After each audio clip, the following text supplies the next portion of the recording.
మన ప్రభువును రక్షకుడైన యేసుక్రీస్తు నామంలో అందరికీ వందనాలు.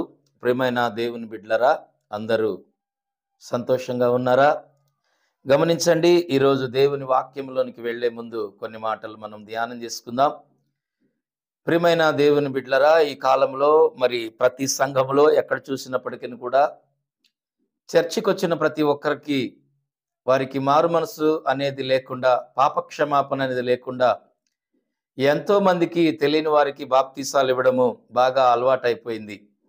సేవకులు ఏమని బోధిస్తున్నారు ఈ కాలంలో అంటే, చాలా సంఘాల్లో గమనిస్తున్నటువంటి విషయం ఏంటంటే, మీరు బాప్తీసం తీసుకోకపోతే మీరు నరకానికి వెళ్ళిపోతారు, మీరు బాప్తీసం తీసుకోకపోతే మీరు దయ్యాలైపోతారు, మీరు బాప్తీసం తీసుకోకపోతే మీకు ఆ ప్రాబ్లం వస్తుంది, ఈ ప్రాబ్లం వస్తుంది అని చెప్పేసి మరి దేవుని యొక్క మందిరాలకు వస్తున్నటువంటి వారిని, అంటే తెలియనటువంటి వారిని, క్రీస్తుని పరిపూర్ణంగా ఎరుగని వారిని, యేసుక్రీస్తు ప్రభు గురించి పూర్తిగా తెలియని వారికి ఎంతో మందికి మరి బాప్తీసం ఇచ్చి చాలా మందిని, ప్రియమైన దేవుని బిడ్డలారా, వీళ్ళు ఏం చేస్తున్నారంటే వారి సరైనటువంటి మార్గము వారికి తెలియకుండానే చాలా మందిని మోసపరుస్తున్నారని నేను అంటాను.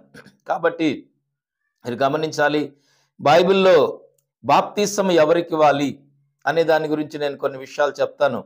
అయితే ఈ లేఖనాలు మనం పరిశోధిద్దాం. ప్రియమైన దేవుని బిడ్డలారా, మరి అపోస్తుల కార్యం మరి 2వ అధ్యాయము 38వ వచనంలో ఒక మాట ఉంది. పేతురు ఒక మాట చెప్తున్నాడు. పేతురు, మీరు మారు మనస్సు పొంది పాప క్షమాపణ నిమిత్తం ప్రతివాడు యేసుక్రీస్తు నామమున బాప్తీసమును పొందుడి, అప్పుడు మీరు పరిశుద్ధాత్మ అను వరము పొందుదురు అనుంది. ప్రియమైన దేవుని బిడ్డలారా, గమనించండి, పేతురు ఒక మాట చెప్తున్నాడు. ఏమంటున్నాడంటే, పేతురు ఇక్కడ ఫస్ట్ ఆఫ్ ఆల్ మీరు మారు మనస్సు పొందండి. ఒక వ్యక్తికి బాప్తీసము ఇవ్వాలి అంటే సంఘములో మొదటిగా ఆ వ్యక్తికి కావలసింది మారు మనస్సు.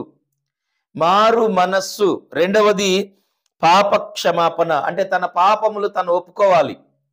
తను ఈ లోకంలో ఉన్నప్పుడు ఏవైతే పాపాలు చేసి ఉన్నాడో, ఈ లోకంలో తెలిసి చేసినవి, తెలియక చేసినవి, దేవునికి ఆయాసకరమైనవి, దేవునికి వ్యతిరేకమైనటువంటి ఏ పాపాలైతే, ఏమైతే తన శరీరముతో కానీ, ఆలోచనతో కానీ, తలంపులతో కానీ, దేనితో అయితే తను జరిగించి ఉన్నాడో ఇవన్నీ కూడా ఒప్పుకొని విడిచిపెట్టిన తర్వాతే బాప్తిసం అనేది ఇవ్వాలి. కానీ నేడు అలా జరగట్లేదు.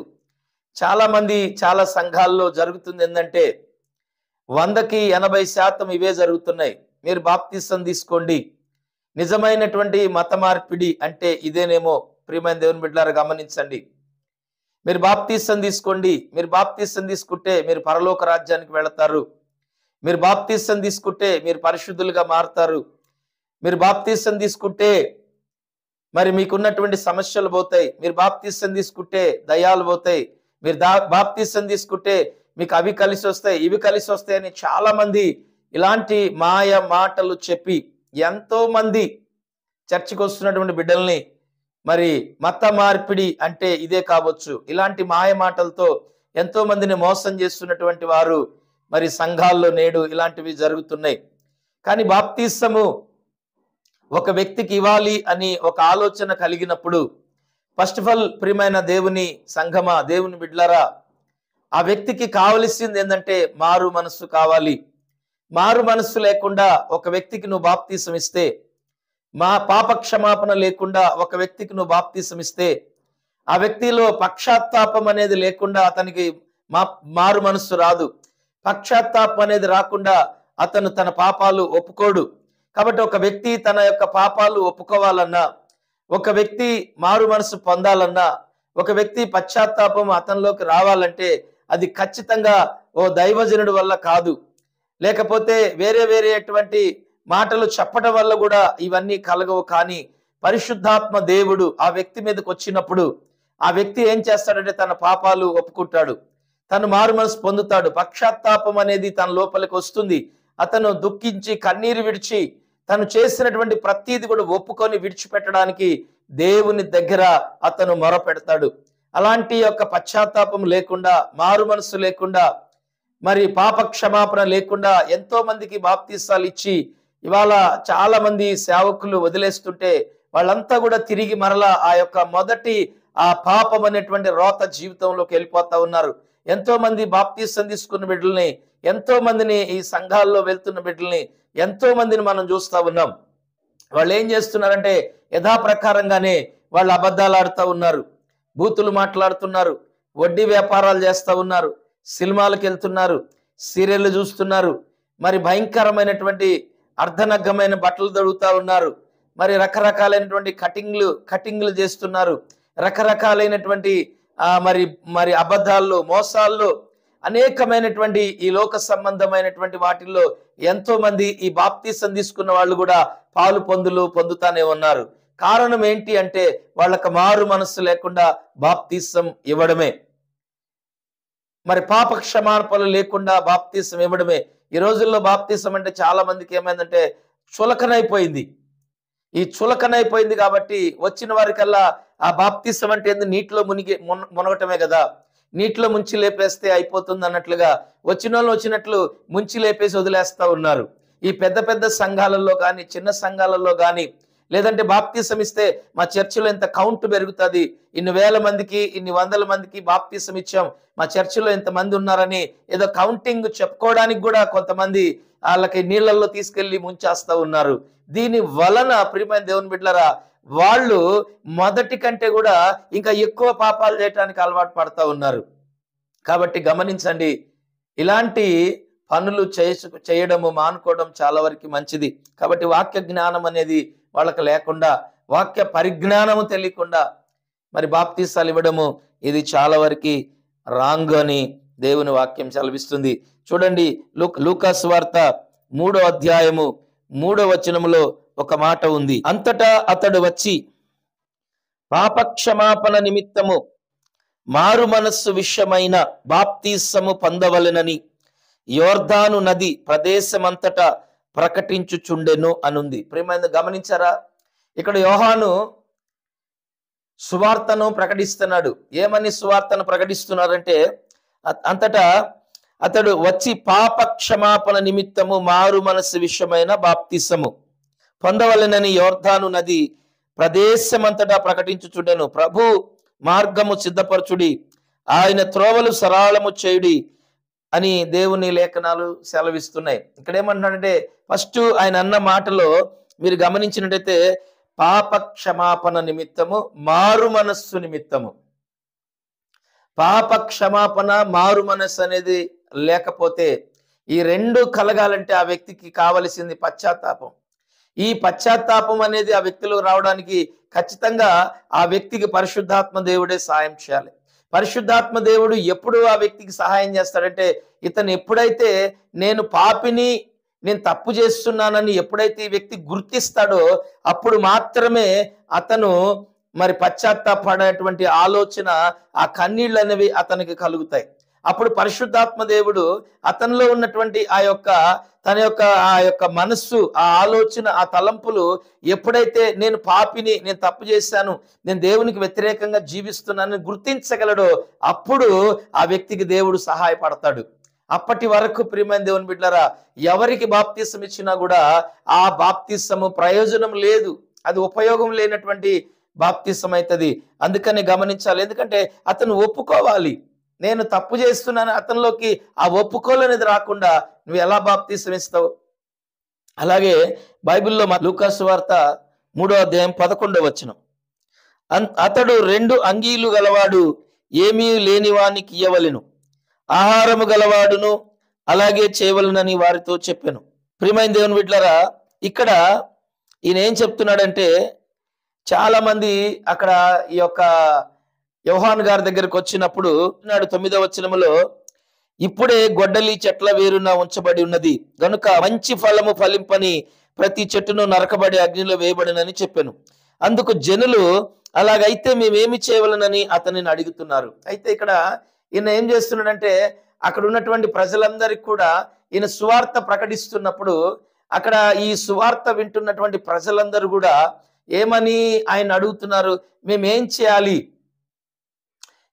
చేయాలి అంటే ఇప్పటి వరకు మేము ఈ లోకాశల్లో ఉన్నాము, నేత్రాశల్లో ఉన్నాము, శరీరాశల్లో ఉన్నాము. కానీ ఇప్పటి వరకు మాకు ఇలాంటి బోధ బోధించిన వారు లేరు, మాకెవరు ఇలాంటి వాక్యాన్ని బోధించలేదు, మాకెవరేం చెప్పలేదు. కాబట్టి మరి ఒక క్రొత్త మాటలు వాళ్ళు వింటున్నారు. ఇంతవరకు లోకంలో ఉన్నారు, మందు తాగారు, సిగరెట్లు తాగారు, వ్యభిచారం చేశారు, దొంగతనం చేశారు, వడ్డీ వ్యాపారాలు చేశారు. వాళ్ళకి నచ్చినట్లుగా ఈ లోకానుసారంగా వాళ్ళు బ్రతుకుతున్నారు, అక్రమంగా సంపాదిస్తున్నారు.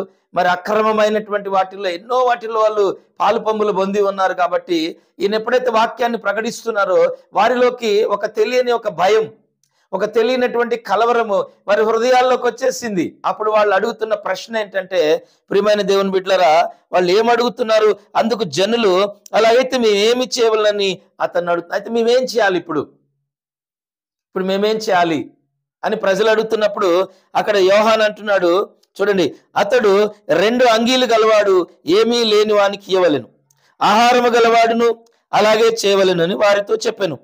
సుంకరులను బాప్తిసము పొందవచ్చి, బోధకుడా మేమేమి చేయవలనని అతనిని అడుగుగా, అతడు, మీకు నిర్ణయింపబడిన దానికంటే ఎక్కువ తీసుకొనవద్దని వారితో చెప్పాను.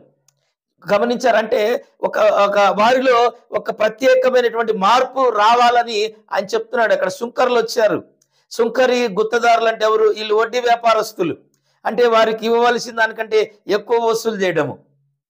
మరి వీళ్ళంతా కూడా ఏంటంటే ప్రజల దగ్గర మరి భయంకరమైనటువంటి ఈ యొక్క ధనాపేక్ష కలిగిన వారిపై మరి ప్రజల్ని ఇబ్బంది పెడుతున్నటువంటి వారు. కాబట్టి అక్కడ వారితో చెప్తా ఉన్నాడు, మీకు ఇవ్వగలిగిన దానికంటే మీరు ఎక్కువగా తీసుకోవద్దు. అంటే మీరు మనస్సు చేంజ్ అవ్వాలి, మీ ఆలోచన చేంజ్ అవ్వాలి, మీరు క్రియలు చేంజ్ అవ్వాలి, ఇవన్నీ మారాలి. ఇవన్నీ మారకుండా, అసలు మారు మనస్సే లేకుండా, పాపక్షమాపణ లేకుండా దొరికినట్టు తీసుకొని వెళ్ళి నీళ్ళల్లో ముంచేసి బాప్తీసం ఇచ్చేసారు, బల్లారాధనలు ఇచ్చేసి మా సంఘంలో ఇంతమంది చేరారని చెప్పడం, ఇంతకంటే దౌర్భాగ్యమైనటువంటి పని మరొకటి లేదేమో అని నేను చెప్తా ఉన్నాను. కాబట్టి నీ సంఘంలో ఎంతమంది మారు మనసు పొందిన వారు ఉన్నారు, ఎంతమంది పాపక్షమాపణ పొందిన వారు ఉన్నారు, ఎంతమంది పరిశుద్ధాత్మనే వరము పొందిన వారు ఉన్నారు, ఎంతమంది దేవునితో అనుసంధానము కలిగిన వారు, దేవునితో అంటుకట్టబడిన వారు నీ సంఘములో ఎంతమంది ఉన్నారు? గమనించండి ప్రియమైన దేవుని బిడ్డలారా, గమనించండి. బైబిల్లో ఉన్న మాటలే కదా నేను మాట్లాడుతా ఉంది మీతో. ఎంతమంది ఉన్నారు ఒకసారి నువ్వు లెక్క పెట్టుకో. ఒకసారి నువ్వు లెక్క పెట్టు. నీ సంఘంలో దేవునితో మరి సంబంధం కలిగిన వారు ఎంతమంది ఉన్నారు, దేవునికి సంబంధం లేకుండా జీవిస్తున్న వారు ఎంతమంది ఉన్నారు నీ సంఘంలో? ప్రియమైన దేవుని సేవకుడా, చూడండి, అప్పుడు బైబిల్లో ఒక మాట ఉంది. మార్కు సువార్త 16వ అధ్యాయము 15వ వచనంలో ఒక మాట చెప్తా ఉంది. మరియు మీరు సర్వలోకమునకు వెళ్ళి సర్వ సృష్టికి సువార్తను ప్రకటించి, నమ్మి బాప్తీసము పొందినవాడు రక్షింపబడును, నమ్మని వానికి శిక్ష విధింపబడును. విన్నారు కదండి. ఇక్కడ ఏమిందంటే సర్వలోకానికి మీరు వెళ్ళండి, సర్వ సృష్టికి మీరు సువార్తను ప్రకటించండి, నమ్మిన వానికి మాత్రమే మీరు బాప్తీసం ఇవ్వండి. ఏంది నమ్మేది? ఏందండి నమ్మేది? మీ పుట్టినరోజుకి నేను కేక్ ఇస్తాను, కేక్తో పాటు చాక్ ఇస్తాను, ఆ తర్వాత మీరు చనిపోతే మీ ఇంటికి వ్యాన్ వస్తుంది, వ్యాన్తో పాటు పెట్టి వస్తుంది, మీ సమాధి కార్యక్రమాలన్నీ నేను చేస్తాను. లేకపోతే ఇంకేమన్నా చూడు, ప్రతి వారం మన చర్చిలో భోజనాలు పెడతారు, మీరు నిమ్మలంగా వచ్చేసి భోజనాలు తినండి, ఉదయం నుంచి సాయంత్రం దాకా మరి భోజనాలు ఉంటాయి, మార్నింగ్ టైంలో టిఫిన్ ఉంటుంది, చక్కగా మీరు టిఫిన్ తినొచ్చు, మధ్యాహ్నం వచ్చి భోజనం తినొచ్చు, పండగ నేను మీకు బట్టలు ఇస్తాను. ఇదండి వాళ్ళకి చెప్పాల్సింది, ఇవేనా? ప్రియమైన దేవుని సంగమా, ఒకసారి నువ్వు ఆలోచన చేయి. నువ్వు చేస్తున్నటువంటి ఇది ఎలా ఉందంటే, ఇదంతా కూడా ఏంటంటే బట్టల షాపు ఓపెనింగ్కి, ఇలా బంగారపు షాపులు ఓపెనింగ్ చేసేటప్పుడు ఒకటి కొంటే ఒకటి ఫ్రీ, ఒకటి కొంటే ఒకటి ఉచితం అన్నట్లుగా ఈ విధమైనటువంటి బోధ మనం చేసేవాళ్ళు చాలా మంది ఉన్నారు. ఇలాంటి బోధలు చేసి మరి ఎంతో మంది మరి విశ్వాసులను, ఎంతో మంది బిడ్డలను మాయ చేసి మోసం చేసి ఈ విధంగా గారడి సీమోను చేసినట్టు గారడీలు చేసుకుంటా ఎంతో మంది దేవుని బిడ్డల్ని మోసం చేస్తా ఉన్నారు. గమనించండి, ఈ రోజు కూడా ఇవాళ కూడా చాలా చిన్న సంఘాలు ఏంటి, పెద్ద సంఘాలు ఏంటి, చాలా సంఘాల్లో ఇవాళ ఇలాంటివే జరుగుతూ ఉన్నాయి. కాబట్టి మీరు గమనించి ఇప్పటికైనా ఇవన్నీ మానుకొని ప్రియమైన సంఘాన్ని పెంచుకోవడం గొప్పతనం కాదండి. నీ సంఘములో ఉన్నటువంటి వ్యక్తులు ఎంతమంది దేవునితో అంటుకట్టబడి ఉన్నారనేది చాలా ప్రాముఖ్యమైనటువంటి విషయం. దేవునితో అంటూ అనేది లేకపోతే వాళ్ళు మరలా ఏదో రకమైనటువంటి పాపంలో పడిపోతారు, ఏదో రకమైనటువంటి తప్పుల్లో పడిపోతారు, ఏదో రకమైనటువంటి ఆ అంధకారంలో చీకట్లో ఎక్కడో చోట ఇరక్కపోయి మరి దానిలో ఉండి కూడా వాళ్ళు ప్రార్థనకు వస్తారు, బళ్ళారాధన తీసుకుంటారు. దానివల్ల ఉపయోగం లేదు. నువ్వు దశమ భాగాల కోసం చూసుకుంటున్నావో, కానుకల కోసం చూసుకుంటున్నావో, వాళ్ళ యొక్క హృదయ యొక్క మార్పిడి కోసం నువ్వు బోధ చేస్తున్నావో ఒకసారి నువ్వు ఆలోచన చేయాలని ప్రభు పేరట నేను నీకు మనవి చేస్తా ఉన్నాను. అయితే ఇక్కడ గమనించాలి, లూకాసు వార్త 1వ అధ్యాయము మరి 77వ వచనం 76 నుంచి మనం చదువుకుందాం. మరియు ఓ శిశువ, నీవు సర్వోన్నతుని ప్రవక్త వనబడుదువు. మన దేవుని మహావాత్సల్యమును బట్టి వారి పాపములను క్షమించుట వలన తన ప్రజలకు రక్షణ జ్ఞానము ఆయన అనుగ్రహించున్నట్లు ఆయన మార్గములను సిద్ధపరచుటకై నీవు ప్రభునకు ముందుగా నడుతువు. మన పాదములను సమాధాన మార్గములోనికి నడిపించున్నట్లు చీకటిలోను మరణ ఛాయలలోను కూర్చుండు వారికి వెలుగునిచ్చుటకై ఆ మహావాత్సల్యమును బట్టి పైనుండి ఆయన మనకు అరుణోదయ దర్శనము అనుగ్రహించను. అరుణోదయ దర్శనం అనుగ్రహించను. ప్రియమైన గమనించారా, ఇక్కడ దేవుని యొక్క మాటలు పాపము క్షమించుట వలన తన ప్రజలకు రక్షణ జ్ఞానం అనేది వస్తుందంటండి. ఏ వ్యక్తి అయితే తన పాపాలు ఒప్పుకొని విడిచిపెడతాడో, ఏ వ్యక్తి అయితే మారు మనసు పొందుతాడో ఆ వ్యక్తి కంట రక్షణ అనేటువంటి ఒక జ్ఞానం అనేది అనుగ్రహించబడుతుంది. అంటే మరలా పాపంలోకి పోకుండా, మరలా లోకాశల్లోకి వెళ్ళిపోకుండా దేవుడంట ఆ వ్యక్తికి జ్ఞానం ఇస్తాడు. ఈ మారు మనసు లేకుండా, ఈ పాప క్షమాపణ లేకుండా బాప్తీసాలు ఇస్తే ఇవాళ ఎంతో మందిని మనం చూస్తున్నాము రోడ్ల మీద. మరి ఎంతో మంది బాప్తిసం పొంది కూడా సిగరెట్లు తాగుతూ ఉన్నారు నడి రోడ్ల మీద పబ్లిక్గా. మరి ఎంతో మంది మందు తాగుతూ ఉన్నారు, సినిమాలు చూస్తున్నారు, సీరియళ్ళు చూస్తున్నారు. ఇలా నానా రకములైనటువంటి వాళ్ళని మనం చూస్తున్నాం. ఇంతకంటే ఘోరమైన ఆ పాపాలు చేసే వాళ్ళని కూడా చూస్తున్నాము. కొంతమంది వ్యక్తుల యొక్క డ్రెస్సులు, వాళ్ళ యొక్క హెయిర్ కటింగ్లు, మరి స్త్రీలు కానీ పురుషులు కానీ యవ్వన బిడ్డలను చూస్తే చాలా గందరగోళంగా ఉంటారు. మళ్ళీ ఆదివారం చర్చిలో ఉంటారు, చర్చిలో కూడా జుట్లు ఎర్రబోసుకొని మరి భూతాల్లాగా దయ్యాల్లాగా కనపడతా ఉంటారు. ఏమాత్రం కూడా మారు మనసు ఉండదు. ఏమండి, ఏమాత్రం కూడా పాపక్షమాపణ ఉండదు. అలాంటి వారికి బాప్తీసాలు ఇచ్చి వాళ్ళు ఎంత మంది బిడ్డల్ని మరి యొక్క కొందరు సేవకులు మోసం చేస్తున్నారంటే, ఇలాంటి వారికి ఈ వాక్యము ద్వారా కొంచెమైనా జ్ఞానం కలుగుతుందని ఈ వాక్యాన్ని నేను ప్రకటిస్తున్నాను. పరిశుద్ధాత్మ దేవుడు నా హృదయంలో పెట్టినటువంటి భారాన్ని బట్టి ఈ మాటలు మీకు తెలియజేస్తున్నాను. గమనించండి ప్రియమైన దేవుని బిడ్డలారా. అలాగే మార్కు సువార్త 1వ అధ్యాయము 4వ వచనాన్ని, బాప్తీసం ఇచ్చి యోహాను అరణ్యములో ఉండి పాపక్షమాపణ నిమిత్తము మారు మనస్సు విషయమైన బాప్తీసము ప్రకటించుచూ వచ్చను. ఏ బాప్తీసం గురించి ఈయన ప్రకటిస్తున్నాడు? మారు మనస్సు విషయమైన బాప్తీసం గురించి ప్రకటిస్తున్నాడు. ఇవాళ మారు మనస్సు అనే విషయమైన బాప్తీసమే మనం ప్రకటించాలి. మారు మనస్సు లేకుండా మనం ఏం చేయకూడదు. కాబట్టి బైబిల్ని ఆధారం చేసుకొని మనం నడవాలి. ఆయన ఎక్కడ ప్రకటిస్తున్నాడు? అరణ్యములో. మరి పాపక్షమాపణ నిమిత్తం మారు మనస్సు తగిన బాప్తీసం. ఈ పాపక్షమాపణ మారు మనస్సు లేకుండా మీరు ఎవరికి బాప్తీసం ఇవ్వకండి. ఎందుకంటే కొద్ది రోజులు వాళ్ళు దేవుని మందిరంలోకి క్రమముగా వస్తున్నారా లేదా, వీళ్ళ బిహేవియర్ ఎలా ఉంది, వీళ్ళ ప్రార్థన ఎలా ఉంది, వీళ్ళు ఉపవాస ప్రార్థనలో ఉంటున్నారా, మరి వీళ్ళు ఎలాగా దేవుని సన్నిధిలో వీళ్ళ పద్ధతులు ఎలా ఉన్నాయి, వీళ్ళ యొక్క నడక, వీళ్ళ మాట, వీళ్ళ చూపు, వీళ్ళ ఆలోచన, ఈ క్రమము ఇదంతా కూడా ఎలా ఉంది అనేది ఒకసారి గమనించిన తర్వాత నిజంగా అతనిలో మారు మనసు అనేది వస్తే, అతనిలో పాపక్షమాపణ, ఆ పశ్చాత్తాపము అనేది అతనిలో కలిగి ఉన్నప్పుడు ఆ రోజు ఖచ్చితంగా అతనికి మీరు బాప్తీసం ఇచ్చినప్పుడు అతను దేవుని యొక్క జ్ఞానము కలిగి, ఆ రక్షణ జ్ఞానము కలిగి అతడు క్రీస్తు కొరకు నిలబడి దేవుణ్ణి గణపరుస్తాడు. ఎలా పడితే అలా బాప్తీసం ఇస్తే ఆ వ్యక్తి మరలా లోకంలోనికి వెళ్ళిపోయి మళ్ళీ లేనిపోయిన పాపాల్లో పడి, ఏమండి, అది దేవుని నామానికి అవమానము, అలాగే సంఘానికి కూడా అవమానము కలుగుతుందని ప్రభు పేట మీకు మనవి చేస్తున్నాను. అలాగే ప్రియమైన దేవుని బిడ్డలారా, అపోస్తుల కార్యము 22వ అధ్యాయము మరి 16వ వచనాన్ని మనము చదువుకుందాం. గనుక నీవు తడుపు చేయుట ఎందుకు, లేచి ఆయన నామమును బట్టి ప్రార్థన చేసి బాప్తిసమును పొంది నీ పాపములను కడిగి వేసుకొనుమని చెప్పాను. దేవునికి మహిమ కలుగును గాక. ప్రియమైన దేవుని బిడ్డలారా, ఇక్కడ ఈ మాట మనం చూస్తే ఇక్కడ ఒక వ్యక్తితో మరి మాట్లాడుతున్నట్టుగా ఈ లేఖనాన్ని మనం చూస్తూ ఉన్నాం. అది అపోస్తుడైనటువంటి పౌలు మారు మనసు లేనప్పుడు ఆయన సౌలుగా ఉన్న దినాలలో మరి అక్కడ ఉన్నటువంటి దైవజనుడు అతనితో చెప్తున్న మాట ఏంటంటే, నువ్వెందుకు ఆలస్యం చేస్తున్నావు అంటున్నాడు. నువ్వు లేచి గనుక నీవు తడుపు చేయుట ఎందుకు, లేచి ఆయన నామమును బట్టి ప్రార్థన చేయి. ఈ ప్రార్థన చేయడం చేతగాని వాళ్ళకు కూడా మనం బాప్తిసాలు ఇస్తే దానివల్ల వాళ్ళకి ఉపయోగం లేదు. ఆ బాప్తిసం అంటానికి అసలు బాప్తిసం విలువ కూడా వాళ్ళకి తెలీదు.